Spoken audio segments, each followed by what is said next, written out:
凌晨3点这个特殊时刻，如今有很多人会猛然从睡梦中惊醒，辗转反侧，难以再度入眠。这一普遍现象困扰着所有人的身心。西医将其简单归类为睡眠障碍，凭借精密的仪器与先进的医学理论，却始终无法解开为何众多不同文化背景、不同生活环境的人，偏偏会在凌晨3点这个特定时刻醒来的谜团。世界各地关于鬼时间的传说不胫而走，使得那些在夜半惊醒的人心中难免滋生恐惧与不安。然而，在东方佛道智慧中，凌晨3点的醒来绝非偶然，它与宿世因果、轮回业力紧密相连。佛家称此为寅时觉醒，道家视之为阴阳转换关键点。佛教经典《楞严经》中明确记载，一切众生夜感缘起，如梦如幻，这简短的话语却揭示了一个深刻的真理：我们今生的一切境遇，包括睡眠状态，都与前世的因缘有着千丝万缕的联系。这背后隐藏着什么样的因果轮回奥秘，又能为我们带来怎样的启示呢？在佛道两家的时辰划分中，凌晨3点正是寅时开始的时刻。《黄帝内经》指出，寅时肝旺，胆气渐强，此时阴气即将消散，阳气开始出生，是一天之中能量场发生重大转换的关键节点。唐代高僧玄奘在《大唐西域记》中记载，天竺僧众皆于寅时起修，为此时心神最清，易得三昧。由此可见，凌晨3点是灵性能量最为活跃的时段。也正因如此，世界各大宗教的修行者都选择在此时打坐冥想，以求与天地间的能量产生共鸣，达到心灵的升华。佛家认为，凌晨3点常醒与3种因果密切相关。第一，善业引导。地藏经云：善恶之报，如影随形。若前世是修行人，习惯于寅时打坐，这种修行的习惯会深深植入80田中，今生便会自然在此时醒来，这是善因所引发的善果。第二，未了因缘。华严经中说，一切业障海，皆由妄想生。若前世在此时段有重大未了因缘，或是经历过生死攸关之事，魂魄便会在此时分外活跃，从而导致今生常在此时惊醒。第三，业力提醒。金刚经云：过去心不可得，现在心不可得，未来心不可得。虽然过去、现在、未来的心境难以捉摸，但业力却是真实存在的。若有重要的修行契机或关键任务，前世的业力便会在此时唤醒你，提醒你把握当下，珍惜这难得的机缘。道家对凌晨3点醒来的解释则更侧重于能量流动。道德经有云：道生一，一生二，二生三，三生万物。凌晨3点被认为是三生万物的神秘时刻，此时天地能量场发生变化，那些体质敏感的人自然会有所感应。黄庭内景经记载，子后寅前，天地交泰，阴阳转换，元气归身。道家认为，此时肝经和肺经能量最为活跃，如果这两条经络有阻滞，人就容易在此时醒来。这也很好地解释了为何肝病患者和呼吸系统疾病患者更容易在凌晨3点醒来。道医孙思邈在《千金药方》中指出，寅时醒者多为肝气不足或心神不宁，并建议此时醒来的人不妨利用这段时间调息养生，如此反而对健康有益。更为玄妙的是，佛道高人发现，凌晨3点常醒的人往往具有特殊的灵性天赋或前世修行底蕴。坛经中慧能大师曾说，夜半静坐，心神清明，意见本性。这也是为何许多修行者选择在此时打坐，因为在这寂静的时刻，更容易洞察自己的内心，领悟生命的真谛。从因果角度分析，凌晨3点醒来的人大致可分为3类。第一类是前世曾为修行人，今生仍带有这种习惯，这类人醒来后会感到精神清爽，思维敏锐，仿佛与天地间的能量融为一体，第二类是前世在此时段有过重大事件，今生魂魄会在此时分外活跃，这类人醒来后常伴随心悸、出汗等症状，内心充满不安与恐惧。第三类是肝胆经络不畅、气机阻滞所致，这类人醒来后往往感到胸闷、焦虑，身体的不适与内心的烦躁交织在一起。净土宗高僧印光大师在《答居士问》中提到，夜半子时，阴极阳生，与人之气机相感，故易惊醒。若能转此为修行之机，则反为助道因缘，这意味着凌晨3点醒来虽源于前世因缘，但如果能够善用此时修行，反而会成为今生的福报。道家内丹术特别重视这一时段。性命归旨记载，子后寅前，天地之气最清，修炼内丹，事半功倍。许多道家修炼者甚至专门设置闹钟，在此时醒来修炼，以求借助天地间的浩然之气，提升自身的修为。从现代医学角度看，凌晨3点，人体褪黑激素水平下降，大脑开始苏醒准备，这与佛道所说的阴阳交替本质相通，只是表达方式不同。然而，医学无法解释为何全球不同文化背景的人都在同一时段醒来，这恰恰印证了因果轮回的存在，暗示着在这背后有着超越科学认知的神秘力量在发挥作用。一位长期被凌晨3点惊醒困扰的居士，在经历了无数个辗转难眠的夜晚后，内心早已被痛苦与绝望填满。他四处求医，看过多位医生，服用了各种安眠药，却都无济于事。在绝望之际，他听闻药师佛慈悲济世，能解除众生疾苦，心中重新燃起了希望。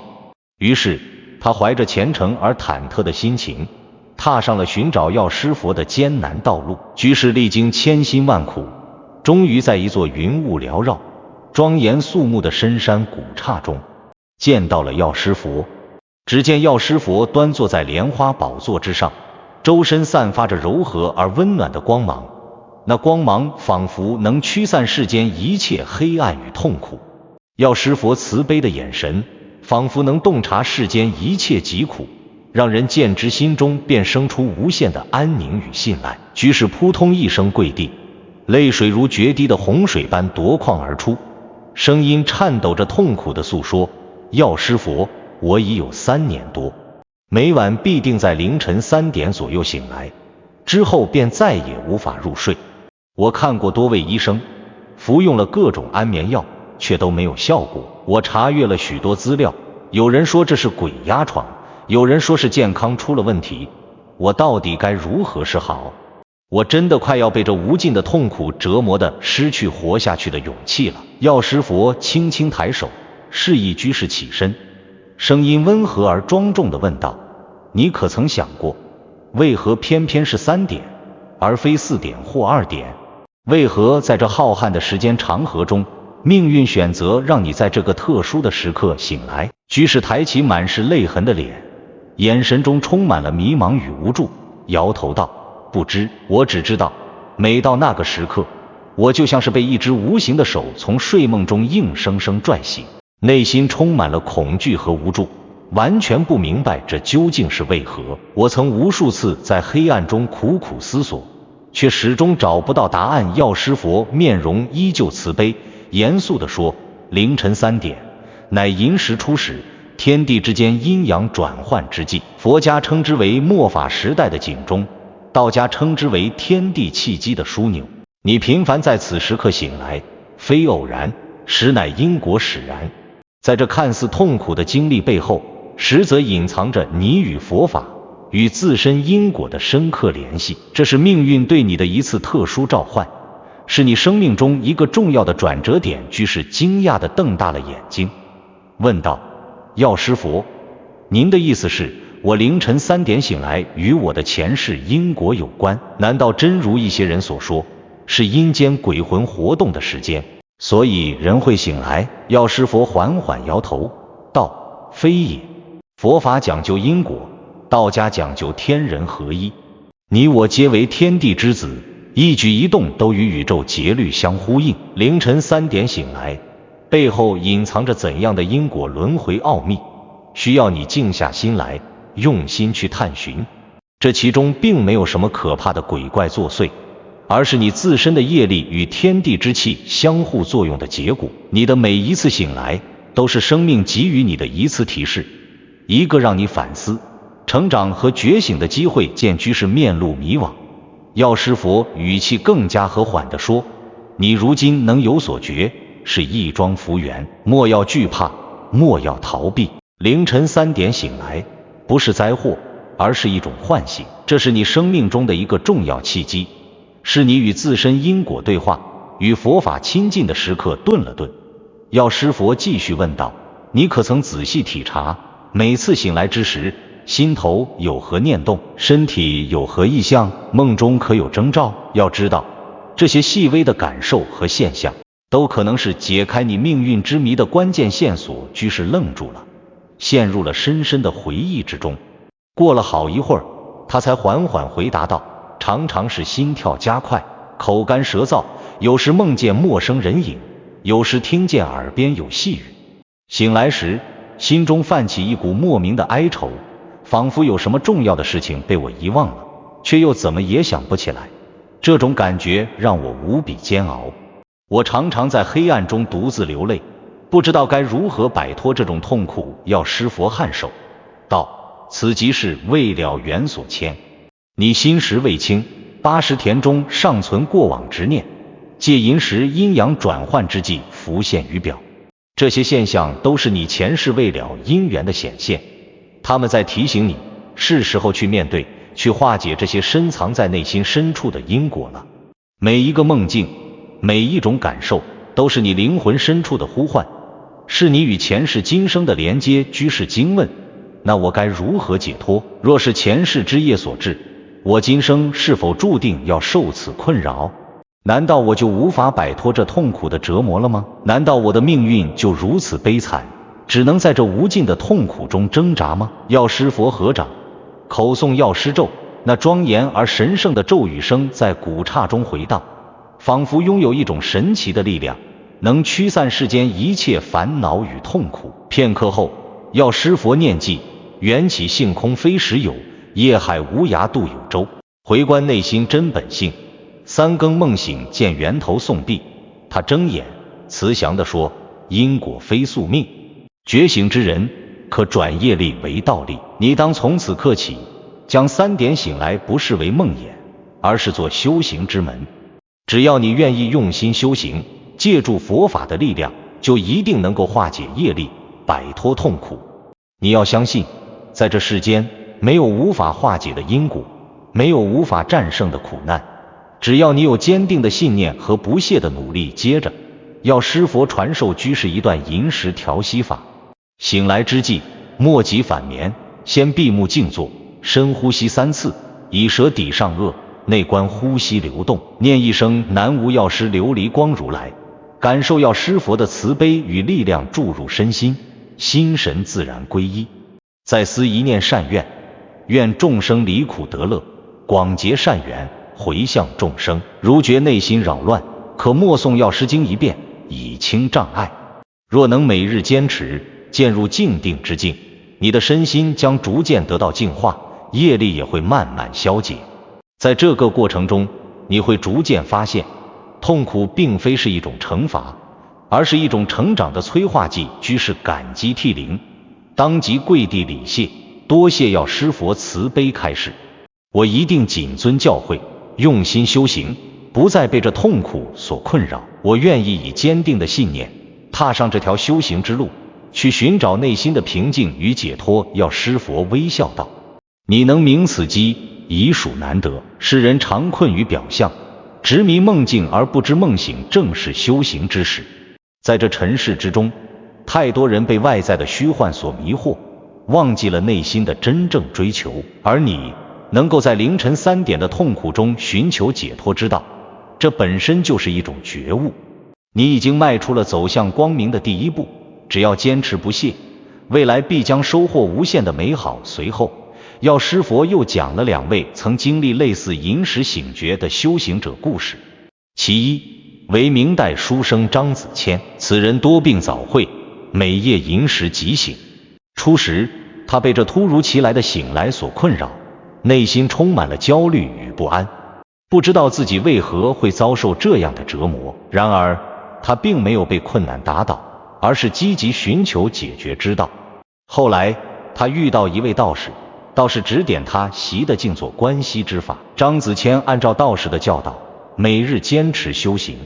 在这个过程中，他逐渐学会了与自身的身心与天地之气相融合。随着时间的推移，数年后他明心见性，对生命有了深刻的领悟。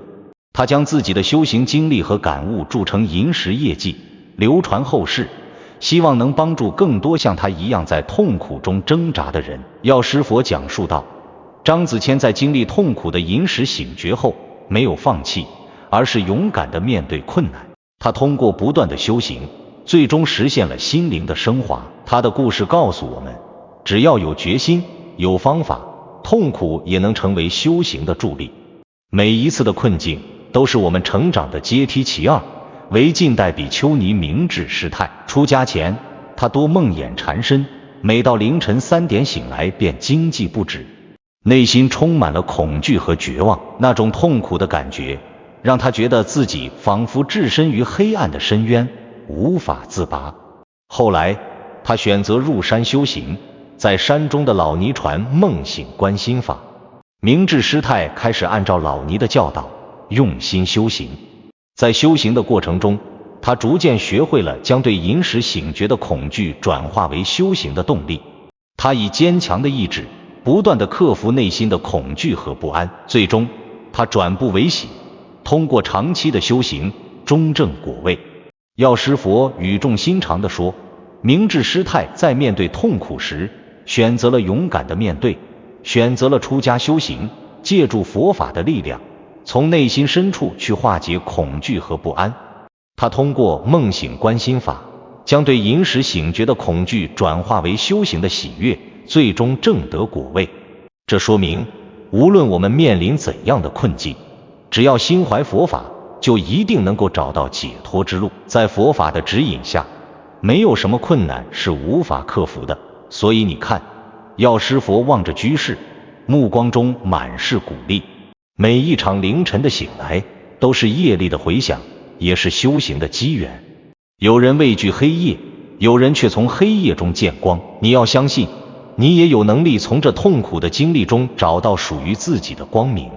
在黑暗中，只要你心中有信念，就一定能看到希望的曙光。他再次念记，饮食醒觉非偶然，万象归心一念间。若能静坐观自在，梦里浮生不复还。居士听罢，恍若大悟，感慨道，弟子愿从今日起，以饮食为修行功课，转忧为喜，修心养性。我一定会珍惜这个难得的机缘，借助药师佛的加持，努力修行，化解自身业力。我要让自己的生命在修行中焕发出新的光彩，不再被痛苦所束缚。药师佛点头，善哉。记住，真正的修行不在山林庙宇，而在每一个醒来的刹那。在那寂静无人之时，最能听见自性之音。修行并非是远离尘世的苦修，而是在日常生活的每一个瞬间，用心去体悟，去觉察，用佛法的智慧去面对一切。无论是在喧嚣的城市，还是在宁静的乡村，只要你心中有佛，处处都是修行的道场。临别之际，药师佛赠予居士一串药师佛珠，此珠非宝，乃供你醒来之时手持观心，念念归真。当你在凌晨3点醒来时，手持这串佛珠，念诵药师佛号，让自己的心逐渐平静下来，与佛法的力量相连接。这串佛珠将成为你修行路上的陪伴，给予你力量和勇气。居士捧珠如获至宝，恭敬地接过佛珠，心中充满了感恩与希望。他小心翼翼地将佛珠戴在手腕上，仿佛感受到了药师佛的慈悲与护佑。自此，晨钟未响，心已自明。在每一个凌晨3点醒来的时刻，他都会想起要师佛的教诲，用心修行，让自己的心灵在佛法的滋养下逐渐变得强大而宁静。